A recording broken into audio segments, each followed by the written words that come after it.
سیلاب سے متاثر افراد کی مدد۔ حیدرآباد فیضان مدینہ آفندی ٹاؤن میں قائم فوڈ ڈپارٹمنٹ میں پیکنگ کے دوران رکن شورا حاجی محمد فاروق جیلانی اتاری فوڈ ڈپارٹمنٹ کا دورہ فرمایا اور وہاں ہونے والے کام کا جائزہ لیا۔ اس دوران FGRF صوبہ ذمہ دار عبد الوکیل اتاری جبکہ اور ذمہ دار بھی موجود تھے اور رکن شورا نے اس کام کو اور بھی اچھے انداز میں کرنے کے حوالے سے مدنی پھول عطا فرمائے۔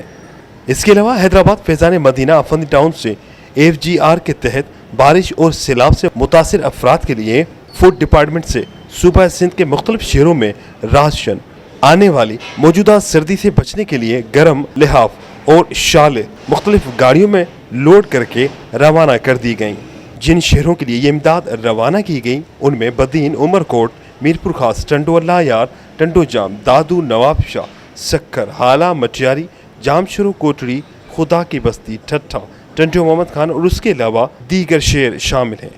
کیمرہ مین عمر حیات کے ساتھ عمران شلکیری، دھوم نیوز 24/7 حیدرآباد۔